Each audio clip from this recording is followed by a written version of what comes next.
السلام عليكم ورحمه الله وبركاته. ازيكم يا حبايبي، عاملين ايه؟ النهارده ان شاء الله اليوم ال 43. طبعا زي ما انتم عارفين انا نزلت قبل الفيديو دوت فيديو كتاكيت ان احنا جبناها النهارده. طيب ايه الحاجات اللي انا نسيت اقولها لكم في الفيديو اللي فات يا حبايبي؟ في فيديو الكتاكيت اللي نزل قبل ده ان لازم ندفي المكان على درجه حراره 33. طيب نعرف ازاي ان درجه الحراره 33؟ انا عايزه ادخل ايدي كده مثلا عندي الكتاكيت، احس بالدفى، احس ان ايدي دفيانه. لازم كده علشان لو ما عندكمش ترمومتر، انا ما عنديش ترمومتر، انا بحسبها بالطريقه دي علشان الكتكوت يبقى دفيان ويبقى مصحصح معاكي ويعرف ياكل ويشرب وما يبقاش بردان ويكرمش في بعض. طيب خلينا مع بعض في الفراخ. النهارده اليوم ال 43 معانا، هنبتدي نحط لهم اليوم الثالث في دواء التنفس. هم ما شاء الله الله اكبر، يعني ما النهارده مش سامعه لهم كحه خالص، بس هنكمل على دي. طبعا احنا بنرجها الاول قبل ما نستخدمها. وحطي سنتي وربع. بس يا حبايبي زي ما انتم شايفين ده سنتي، 2 سنتي ونصهم. حطي سنتي وربع هنا. السقايه اللي هي 2 لتر،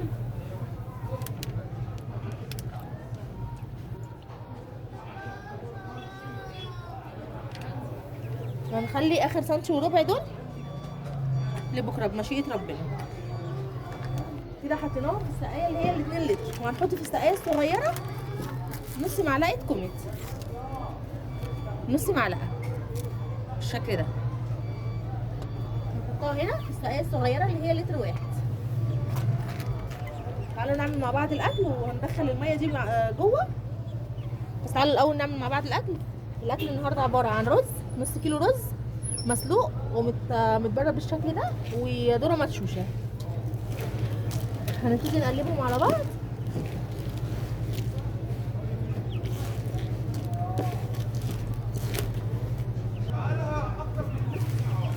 بعد ما اخلص تقليبهم يا حبايبي هنبتدي نضيف العلف. صل على محمد.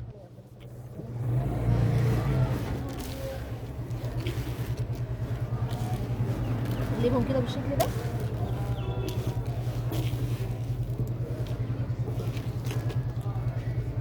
عايزه اقول لكم النهارده يا جماعه المزرعه كانت زحمه بطريقه فوق الوصف، يعني ما شاء الله. علشان الموسم كله بيجيب اليومين دولت، هم ما شاء الله هيطلعوا معاكم. يعني لو جبتوا اليومين دول هيطلعوا معاكم على اليومين دول، على رمضان. انا اسف. ابتدي اضيف كيلو العلف.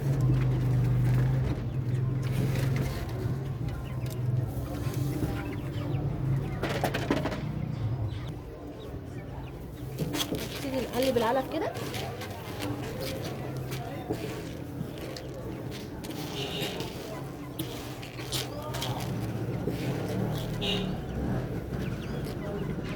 نحطه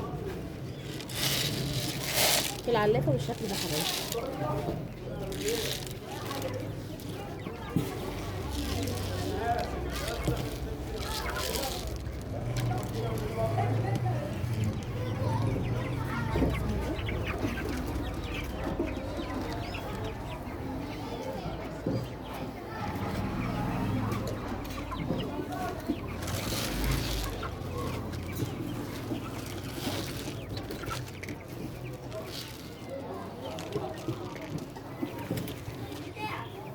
هدخل لهم الميه جوه يا حبايبي، وهنحط العلافه الثانيه وهرجع لكم.